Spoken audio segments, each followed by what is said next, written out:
Have you ever looked up at the sky and thought, my throat just made a weird noise. That's not what I thought, though. Have you ever looked up at the sky and thought, is that a cloud or is the government trying to mess with my head with some crazy light show? Congrats. You might be blue beamed. Oh, shit, that's funny.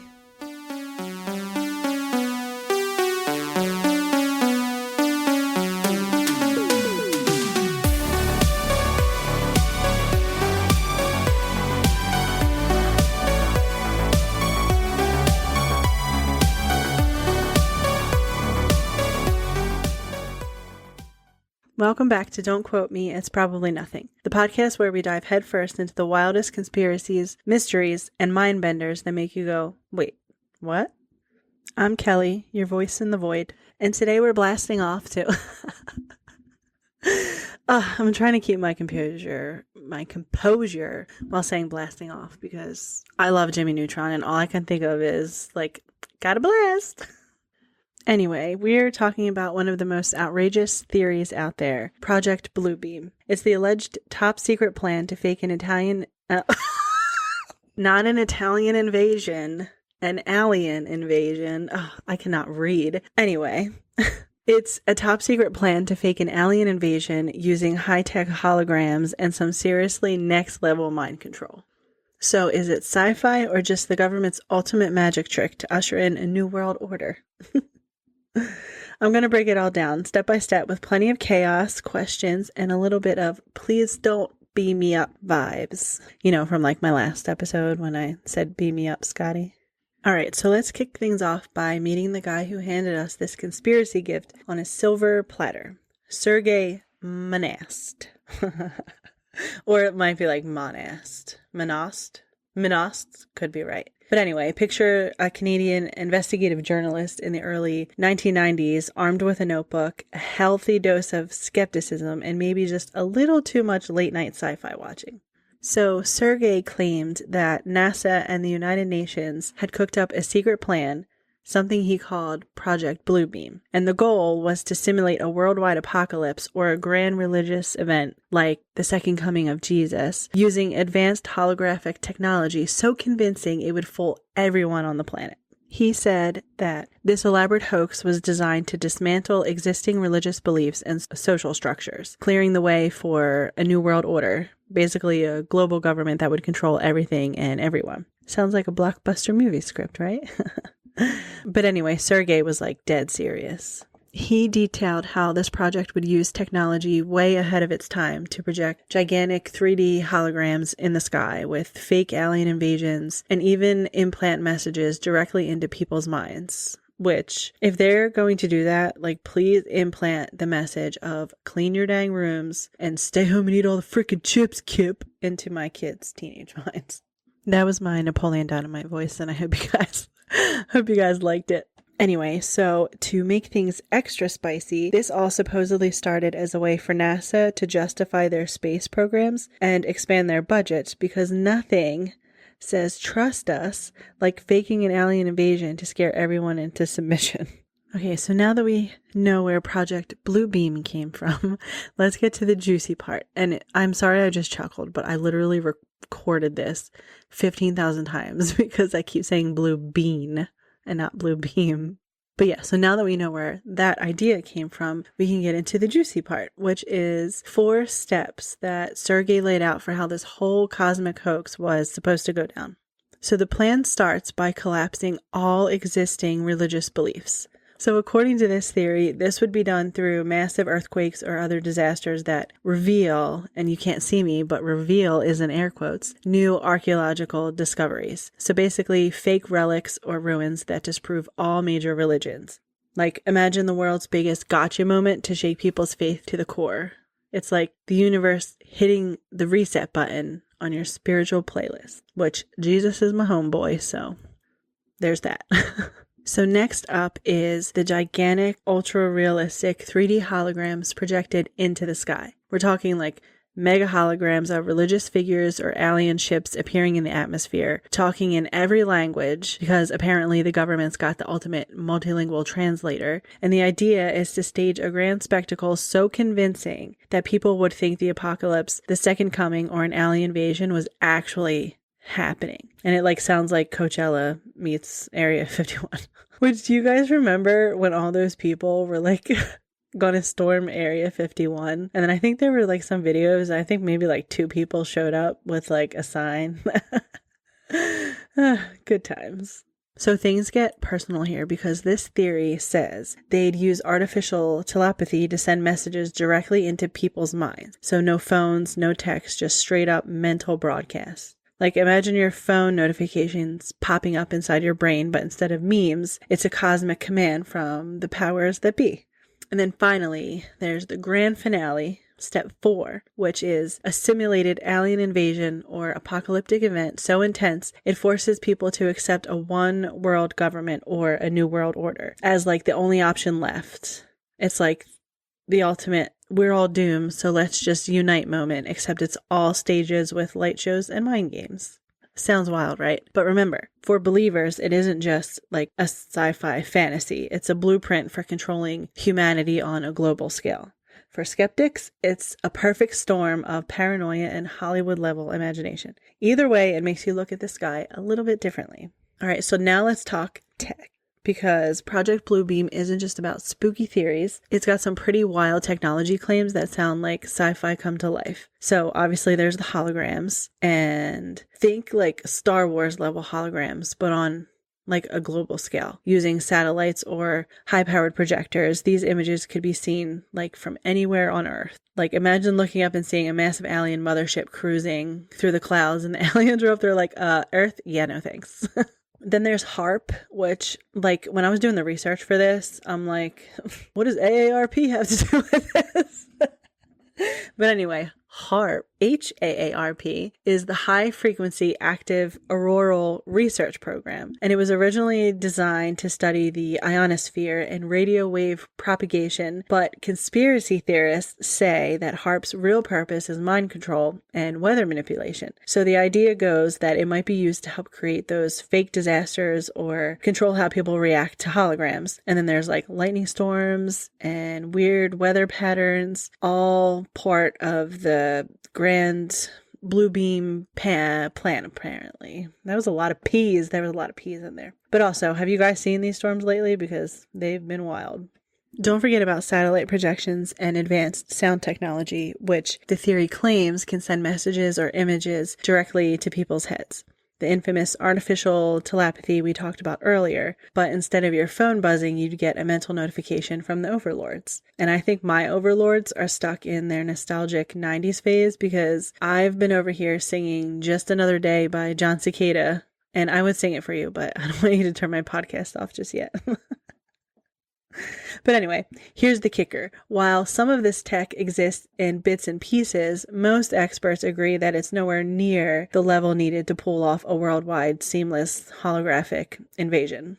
Now that we've laid out the wild tech and the grand plans of Project Bluebeam, let's get into the real question. Why do people actually buy this stuff? Like, why do so many folks look up at the sky and go, yep, definitely a hologram, definitely aliens, definitely a government plot? So first off, there's the classic recipe. Fear plus distrust equals conspiracy cocktail. Sounds delicious, by the way. Actually, it doesn't. Anyway, so when things get like weird in the world, political chaos, pandemics, economic up and downs, people want answers. And it's way more comforting and interesting to think that some shadowy government agency is behind it all, pulling strings from a secret lair with a projector and a remote, which is exactly what's happening. That was like kind of my evil laugh. I don't want to do like a real evil laugh because I don't even know if my evil laugh would sound evil.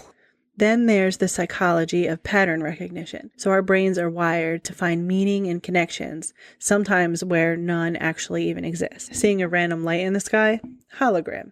Hear a weird sound, government mind control. Obviously. It's like our brains are little detectives, but sometimes they just guess and hope for the best. Also, the rise of internet culture means theories spread faster than your last questionable text at 2 a.m. Once one person shares a weird video or story, it snowballs into thousands of believers and skeptics arguing in the comments, fueling the fire even more. Now, let's talk about how Project Bluebeam has sneaked its way into pop culture, because if you think this theory is just for conspiracy forums and late night TikTok strolling, think again. Think again. What is that from? Well, think again. SpongeBob. Is it from SpongeBob? Yeah. Yeah, I think it's from SpongeBob. I think it was Sandy. Sandy Cheeks.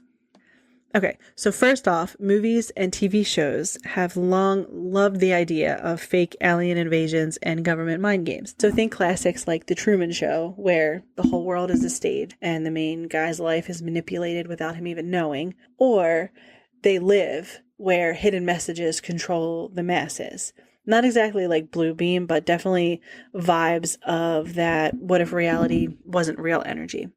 Then there's stuff like Independence Day, where massive alien ships invade the skies and chaos ensues, which I also feel is total Bluebeam energy if you squint and ignore the aliens actually being real. And let's not forget the X-Files, where government conspiracies and UFOs are basically like the bread and butter. Like that one X-Files episode when aliens invaded and like humans became friendly with them and had some type of like book or something. And they went on the ship and someone was like, "It's a cookbook."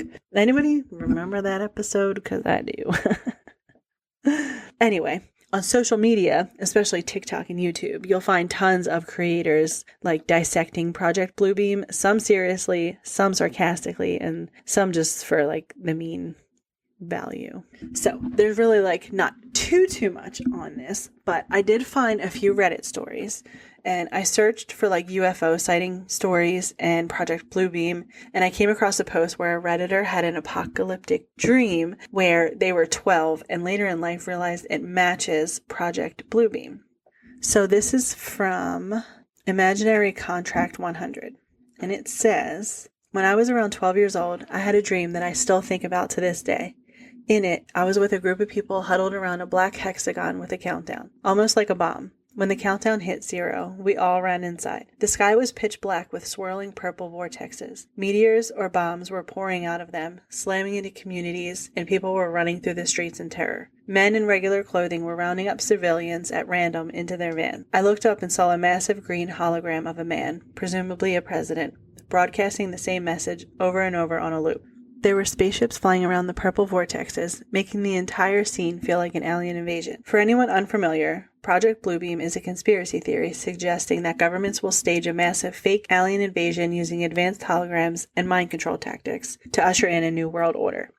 It involves elements like projected images of religious figures or leaders, mass hysteria, and even rounding up people under the guise of global unification or salvation. The crazy part is how eerily similar my dream was to the supposed stages of this theory, and I had this dream years before even reading about it. I still don't know if it was symbolic, prophetic, or just a strange coincidence, but it still makes me wonder, are these dreams just the subconscious piecing things together, or are they showing me something? Remember when the government announced, this isn't the guy's letter, though, I mean his little story, this is me.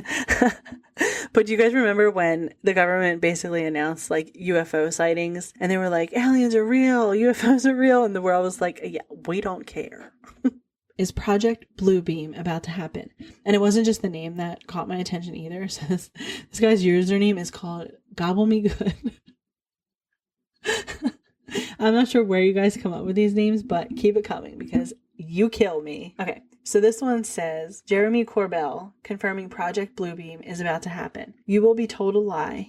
That lie will be that there's a UFO heading to the Earth arriving 2027. They want us to know UFOs are real, but why now? That's like all this guy's story said, but it caught my attention. But somebody commented and they were like, so 3-body problem is happening, which I don't know if you've ever heard of Liu Cixin. He is a Chinese science fiction writer, and please read his book because 3-body problem is like the first one. And then there's The Dark Forest and Death's End. I'm about to start The Redemption of Time soon as I'm like finishing up my current book, but I definitely recommend. Also, Ball Lightning was like a standalone novel, and that one was good too.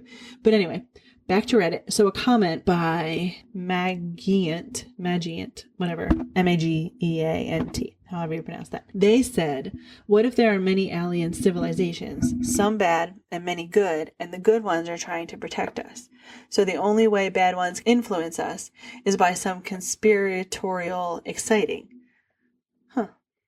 I like that one. And I also believe that there are good aliens out there, but are we being kind enough humans where they would like want to protect us? I don't think so, mister. So there's not many posts about Project Bluebeam that were actually that interesting besides the two that I kind of just read. So I'm going to read a few about UFOs and aliens, and then like maybe an alien abduction story or two. I don't know, because like, why not? But this one is juicy, and it's from user Appalachian Wit. First time I ever tried to write this down. First time telling anyone outside the family. I'm leaving out time and location and some other details because I'm still scared of what might happen with it publicly, I guess. Summer before 8th grade, me and two of my friends snuck out at midnight to go walk around the neighborhood and go see these girls on the next block who were having a sleepover. We turned a corner in our neighborhood and there's this huge black blimp-shaped thing in the sky. Okay, side note, I listened to this other podcast before. I feel like it was with Payne Lindsay, but it could also be like someone else. I forget the name.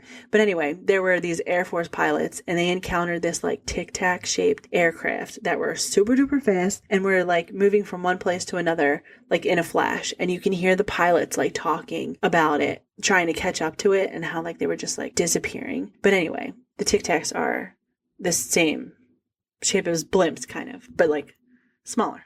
Okay, so back to the story. There's this huge black blimp shaped thing in the sky, like the pictures of the Hindenburg, but bigger than that and as close, if not closer. Completely silent and the size of at least 4 to 5 football fields across. No exaggeration, even though I was young. That's actually kind of funny.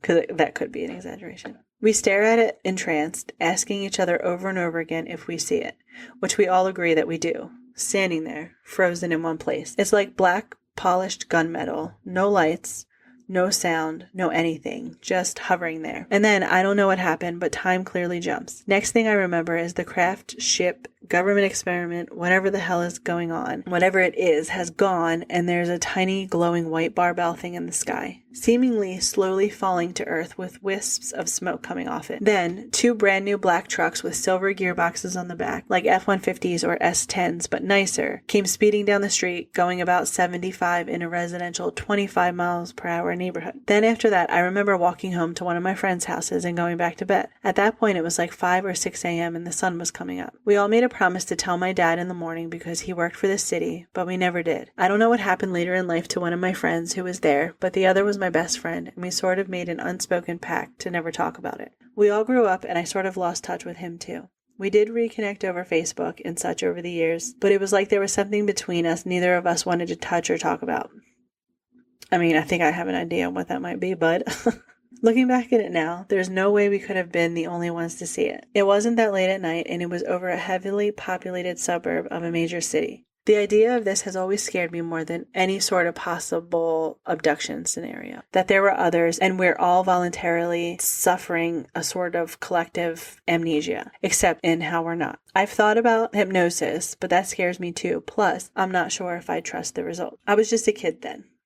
What I do know, again, is that there's no way it was just the 3 of us who saw it. We're talking a huge thing hovering in the sky directly above hundreds of houses just after midnight on a summer weekend night. But nothing on the news, nothing in the paper, nothing on TV. Thanks for letting me get that off my chest. That's wild. I feel like the black trucks that drove by, like, did the Men in Black thing with the flash, and that's why you don't remember. This next story is from Deleted from 12 years ago. Sorry for not knowing your name deleted. Okay, so it says, my mom tells a story of her and her friend. Let's call her friend Lisa. When my mom and Lisa were teenagers, they were up on the roof of Lisa's house and they see a bright light in the sky. Next thing they know, the light is gone. The thing is, they think they've been on the roof for 15 minutes, but something like 3 hours had passed. Mom doesn't remember anything about what happened during that time, and Lisa simply refuses to talk about it. She would answer my mom with things like, I don't know, and just drop it for a long time. So a couple months later, Mom moves away and loses contact with Lisa for about 10 years.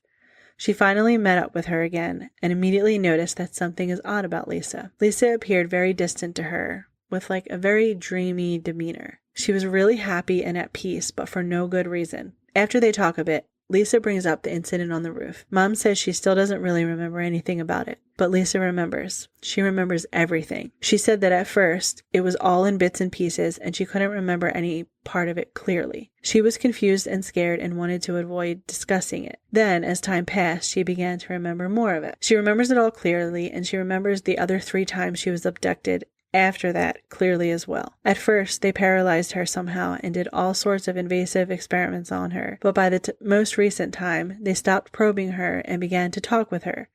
They didn't speak English or any other human language, but she could understand everything they said, even though she can't speak their language herself. Apparently, they told her all sorts of things, stuff about space, Earth itself, and most shockingly, predicted years beforehand that she would get pregnant in a specific year. Side note, there's more to this part of the story, but I'm actually going to skip that because it talks about infant loss. They also told her that they had abducted my mother.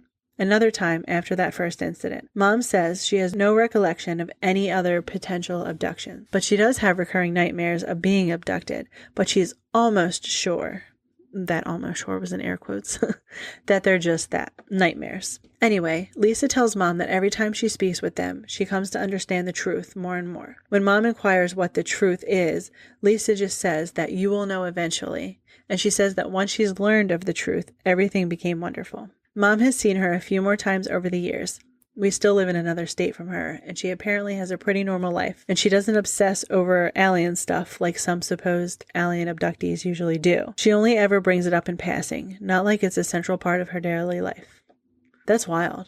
Also, what if, like, the aliens abducted Lisa, and then, like, they were doing all the testing, but that testing that they did beforehand was to see if she was able to communicate with them so that they can tell her things, and then what if the truth is that, like, the aliens who are like in space somewhere are good, and then there are bad aliens here on Earth with like human costumes on, and they told Lisa that like the good aliens win in the end. Like that makes sense.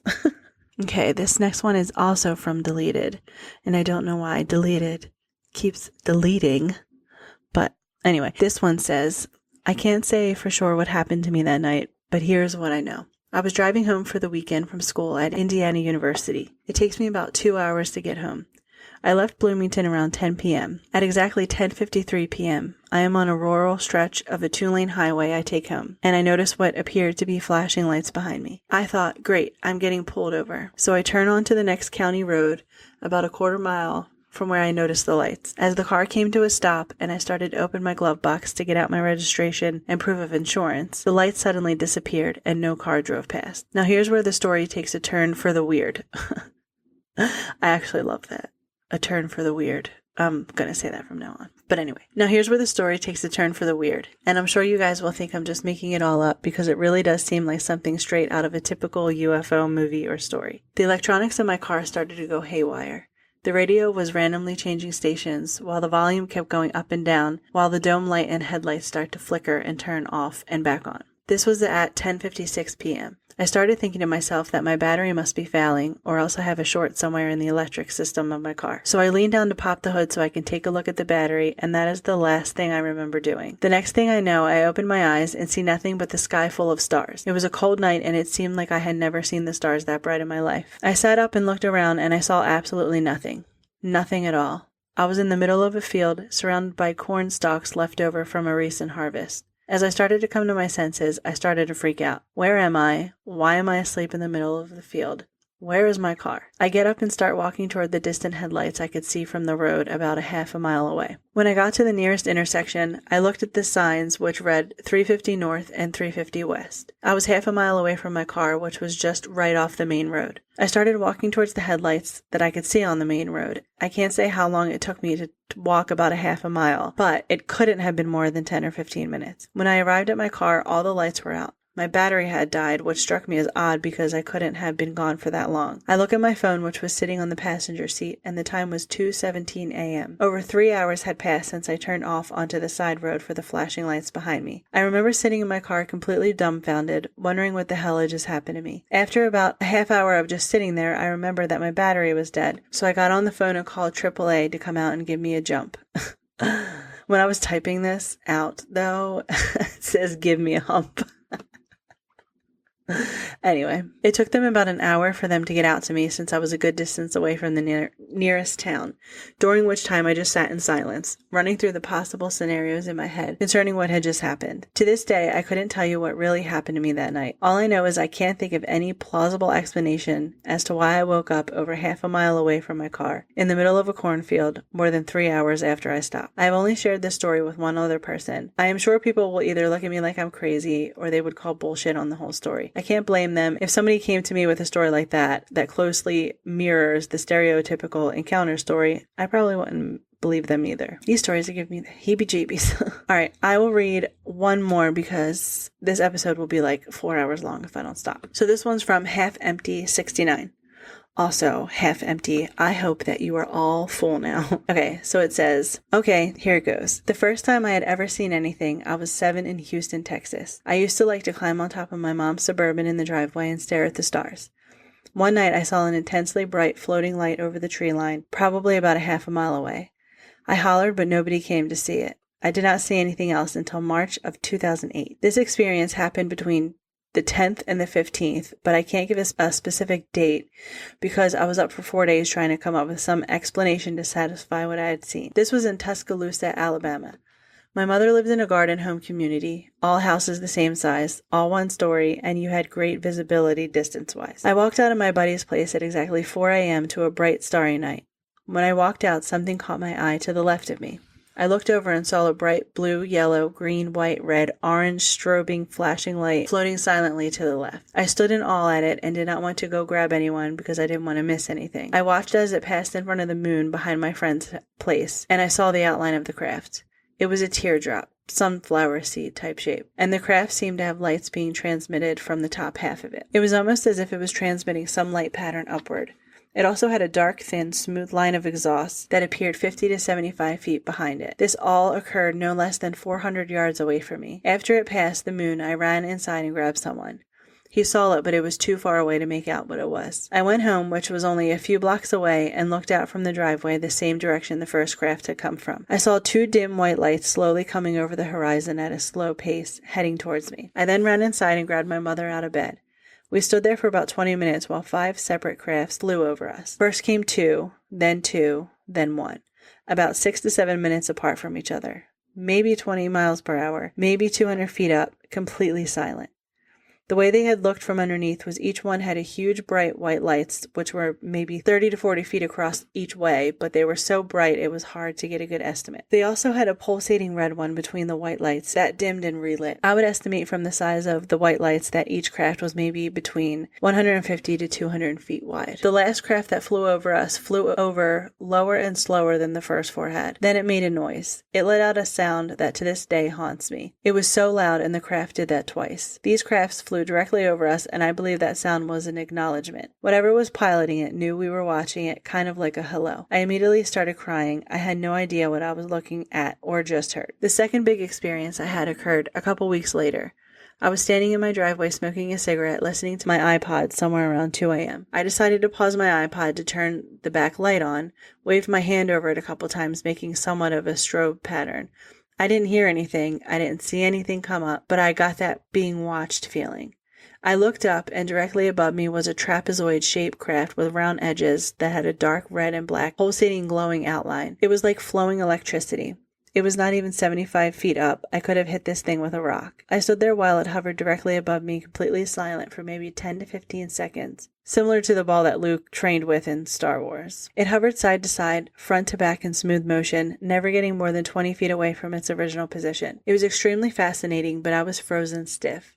After those few seconds, I waved one hand at it in a friendly manner. It then changed light pattern and hovered away behind my house. Upon deeper inspection, the fact that it knew that I saw it, but made no effort to evade my detection, makes me think it wanted me to follow it, although I was too freaked out to think about that at the time. I have seen the same craft on 3 other different occasions, once again in Tuscaloosa, once in Hoover, and once in Bessemer. The time I saw it in Hoover was at an apartment complex at the top of a huge hill with a great overlook. It was nighttime, and I was with friends. Over the overlook, I saw a gray craft facing my direction that looked similar to a Hoth fighter. Forgive the Star Wars references. Well, You are forgiven, my guy, because I don't even know what the heck you're talking about. As soon as I saw it, it took off to the right, silently, extremely quick. The times in Bessemer and Tuscaloosa, the trapezoid shape appeared in the sky solid white, stretched to twice its length, then the bottom shot up to the front like it hit light speed or something. I do frequently see what I like to call streaks. They look like shooting stars, only very low, move slower, but they still have the tails that stream behind them. They can also appear in many different colors. One strange story is, one night when I had a dream in Tuscaloosa. In that dream, I couldn't see or hear anything, but I could feel things. I was laying on something cold, and I felt what seemed like rubber between my legs around my junk. What the fuck? It was very strange to me, since a lot of people who report abductions report sperm and eggs being taken for breeding programs. The next morning, I went to let the dog out in the backyard, which is very small. To the left of the patio, there was a solid white ring in the grass that was maybe 8 to 10 feet wide. I showed my mother, and she had told me that she had heard a noise that woke her up the night before, but she just dismissed it. Another extremely confusing experience I had. You had a lot of experiences, my guy. Okay. Another extremely confusing experience I had occurred in my driveway in Tuscaloosa. To give you an idea of where this was, look up Shelton State Community College. The house was less than a quarter mile from the campus in the Englewood neighborhood. It was nighttime, and I heard the static that I could compare to a jet. I looked over, and directly above the community college was a light blue slit in the sky. I would say it was maybe 200 yards long, completely vertical, and had what looked like white electric currents coming off of both sides of it. I looked at it, and maybe about 25 white things shot out of this, slit to the left one at a time at a quick pace, leaving the trail behind it that I previously talked about. After they passed, the bottom of the slit went upward until the slit closed, and it made a strange sound, and then it was gone. That's weird. That reminds me of, Stranger Things.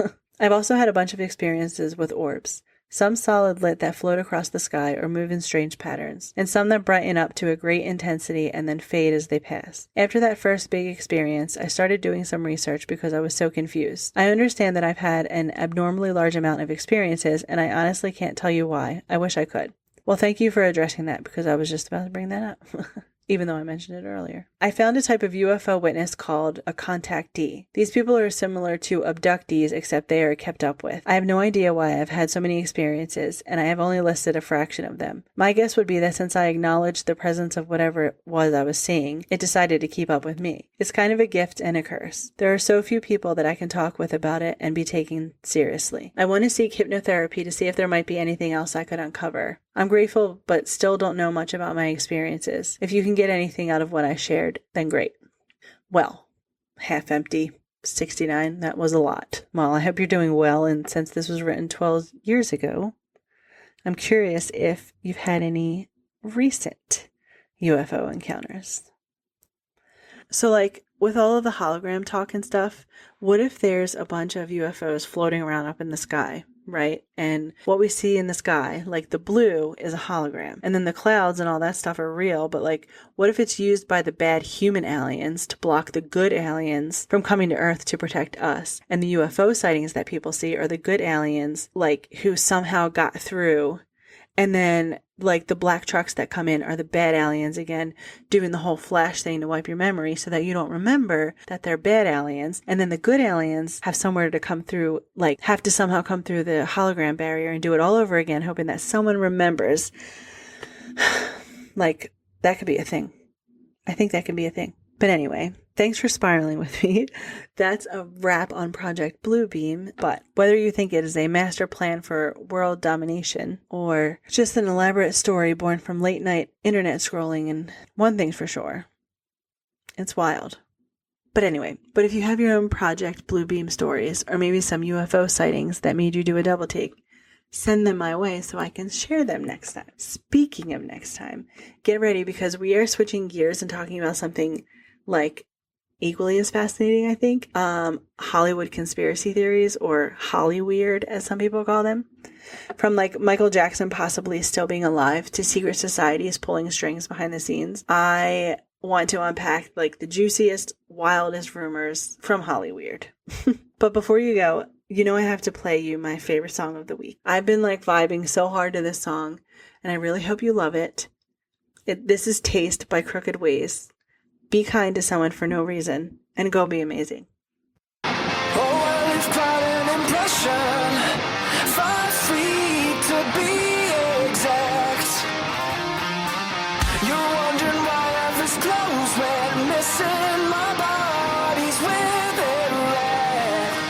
Now I'm gone, but you're still laying next to me with 1 degree of separation.